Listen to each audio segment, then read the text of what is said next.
Welcome back to My Hero Academia Overanalyzed. Today's episode is Season 1, Episode 12, All Might. Just a reminder that this series contains full spoilers. I talk about some of the final episodes of the final season here, so please catch up with the anime if you haven't done that already. Or don't. I'm not your parents. But the deeper the darkness around you, the brighter the light shines. In the recap, there are a couple of new scenes of All Might standing in the smoke, as opposed to last episode where we just saw him walking out of it.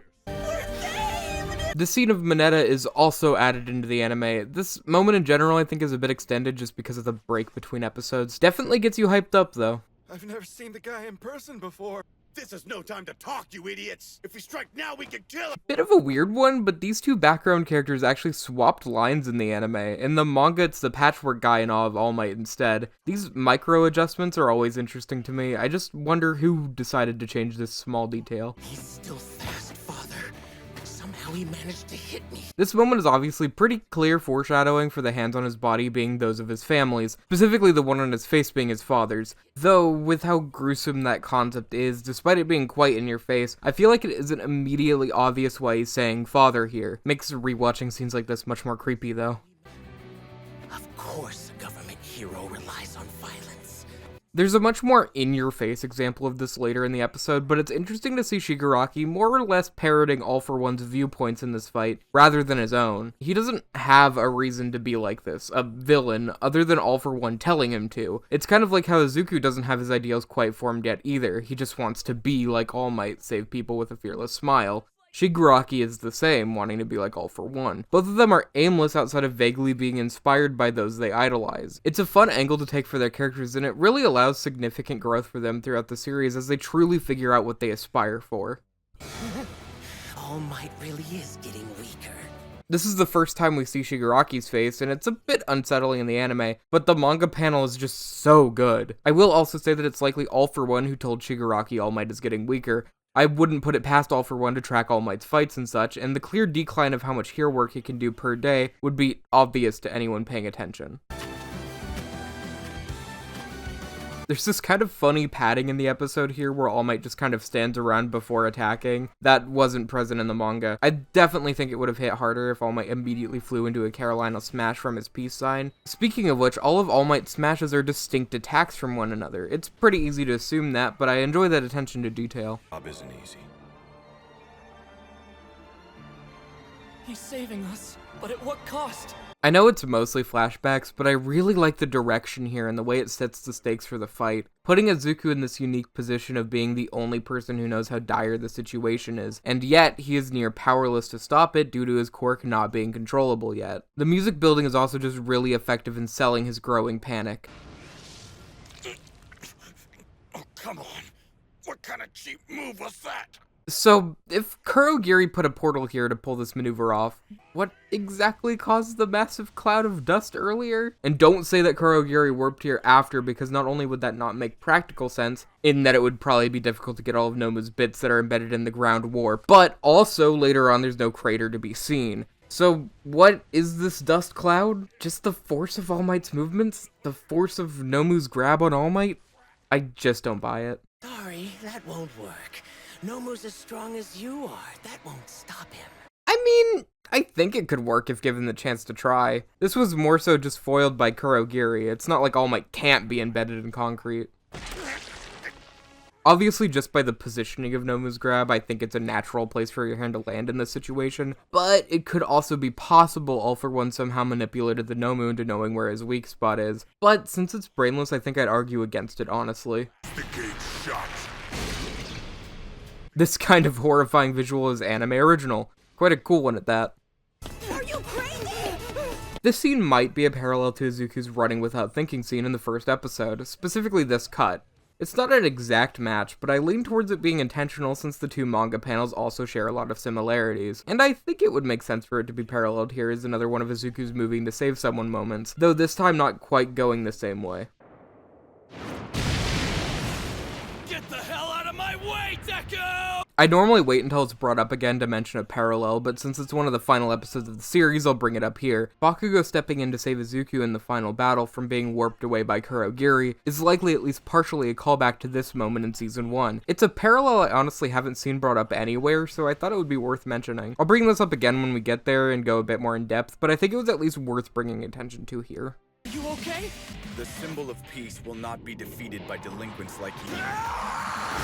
Guess I found your body that time, you smoky bastard! These singular lines by the four of them are an extension of these four panels. Very cool to add some additional action for Kirishima just to make it seem like he has a little more initiative in the fight. I think it also just creates a better sense of flow for the fight since we're about to have a bit of a lull in it. Hey! Can you come help us out? He's super heavy and bleeding all over the place! I like this line for some reason. Anyways, these few scenes with those who aren't up against Shigaraki are also an anime-only edition. One that's not quite as good as the others. I think this is kind of a pace breaker, but it coming after the commercial break, I can see why they'd want to ease into the fight a bit more. I think just adding a bit more hustle to the scene would have made it stick out a bit less. Everyone just seems a bit too relaxed, even if the Nomu is currently incapacitated. Kurogiri, how could you let this brat get the best of you? The dub shifts the blame of this over to Kurogiri rather than the manga's blame going to Bakugo. The sub is an interesting middle ground where he's more just stating a fact. This line in particular, especially in the sub, is interestingly really reminiscent of how All For One speaks in fights, very matter-of-factly.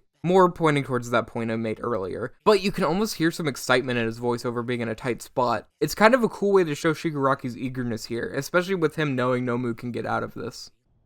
Nomu. Fairly small change, but in the manga, Nomu only breaks out after being told to kill Bakugo, rather than Shigaraki doing it after he's regenerated. I really like this change. I think it builds the tension much more effectively and allows for showboating without wondering why All Might isn't going to protect Bakugo already. I also just love the way they portray Nomu's speed here, with only him and All Might being in color, the two that can actually keep up with one another. Whoa, that's awesome! You dodged him! Shut up. No, I didn't, you damn nerd. A bit of characterization for Bakugo here that actually sets up a bit for the future. He doesn't blindly take credit for this, even insulting the idea of it. This shows that Bakugo's not one to take credit unless it's his doing. If they wanted to show off his continued arrogance, it would have been an easy opportunity for him to say, "Yeah, what of it?" or something along those lines. But his pride for his own accomplishments exceeds that. This is followed up upon next season when he wins against Todoroki, but doesn't want the credit when he doesn't consider his victory up to his own standard. He not only wants to be above others, he wants to earn that position without any room for doubt. If he can't dodge that Nomu, he isn't gonna say he could. But admit it, you're only doing this because you like it. Isn't that right? He's got me figured out. It's actually kind of interesting what this line tells us. It's kind of a bait and switch. His speech isn't actually what he believes. This is what I was talking about earlier with Shigaraki not having his own ideals. What he's saying here is likely what he heard from All For One. The idea is that he tried to drill into Shigaraki, but without his own call to action, that's all they are. All For One's ideals, or at least the motivation All For One wants Shigaraki to have, not his own. I think it's a very cool twist to immediately rug pull this speech and show that he doesn't have the conviction to be doing this all by himself. Additionally, this can also serve as a parallel to Izuku's lines in episode 2 when he talks about what hero he wants to be. Both examples here are just hollow parroting. Sure, they could believe the things that they are saying, but it's just because Izuku wants to be like All Might, and Shigaraki wants to be like All For One. They both still need to find their own drives. I love the small moment of All Might giving a thumbs up to Izuku, and it's actually an anime original scene. This, just showing a small bit of confidence to Izuku that it will be okay, even in the face of defeat, is such a small but telling moment for his character. Made even stronger by the fact that All Might knew he'd be facing death around this point in his life because of Night Eye's prediction. Of course, he'd never enter a fight that he didn't think he could win, but All Might could very well be thinking that this could be it for him. So rather than put other students and his successor in danger, he takes the burden of this fight himself so they can get away. Such a potent moment from such a simple gesture. The world's symbol of peace and justice! Definitely a shame for the dub to change it to say symbol of peace and justice. Definitely a byproduct of the early dub not knowing the full significance of the title of symbol of peace. Still a very powerful moment regardless. I tried not to simply point out me liking something in the show, as it can be a little redundant. So instead, I'm going to try and pay appreciation to the excellent animation throughout this fight, as aside from some small details in the choreography, there isn't too much for me to analyze. Starting out, I just absolutely love the weight of the wind in the shot of Izuku animated by Takumi Tsunekahara. You can really feel the force of it on him here. That means there's a limit to what you can take! Fairly easy detail to see, but before Nomu starts being blown back, you can see the punch's force begin to exit out of the back of the Nomu, showing its absorption starting to fail before it fully begins to be pushed back. This is also a setup for quirks being physical abilities, not just magic or whatever. This is a concept that's explored a lot more during the sports festival next season. Once again, MHA doing a good job of introducing details like this before they're the complete focus. Those aren't just random punches either. They're targeted, and every single one of them is more than 100% of his power. There's a lot of weird things with percentages in this show, and it's kind of best to just hand wave them as being for dramatic effect. But here I believe what Izuku is trying to say is that he's pushing beyond his normal strength he uses in fights. This is a real phenomenon called hysterical strength, which allows us to use more strength than otherwise possible in a crisis. This is because our body normally limits us so we don't tear muscles or strain ourselves to the point of causing permanent damage. I think this is the most likely actual explanation for when people go, quote, over 100% in this show. It would also explain why going beyond his limit causes All Might's time to be more limited. It's physically harming to his quirk. Find a way for justice to be served! This entire amazing sequence was done by a team of 3 animators, Tetsuya Miki, Akio Go, and Miso. Just such a gorgeous fight that's one of the outstanding examples of the anime elevating the manga's material. I just love the movement and the weight of all the actions here. Nomu running on all fours, them both crashing through the tree line, the big slam at the end. What really got me about this though, and this is beyond just this episode, is that both Miso and Tatsuya Miki, despite only really working on season 1, both came back for the final season's final fight. That is just so cool. Go beyond! Plus! And of course, this iconic punch was animated by Hiromi Tanaka, who notably recently got to completely direct and animate the new Vigilantes intro.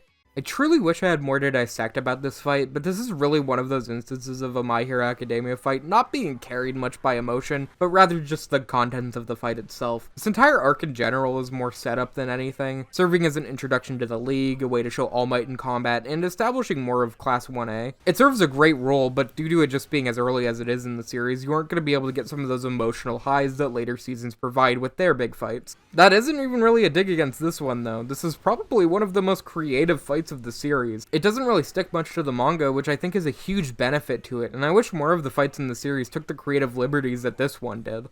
In fact, I'd like to give extra credit to the episode director, Tsuyoshi Tobita, for just understanding the assignment here and elevating the manga to such a degree that a good chunk of people still think this is the best fight in the series. And from a pure action standpoint, I have to say it's up there.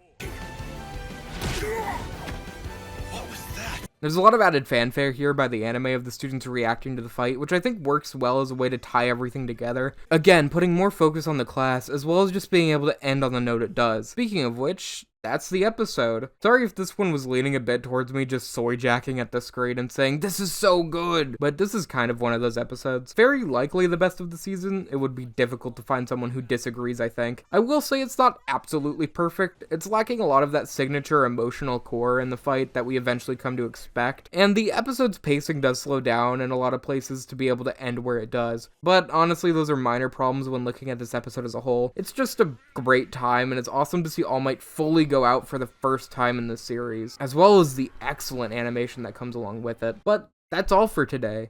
Next time is in each of our hearts. We're finally at the end of season 1. I'll see you then.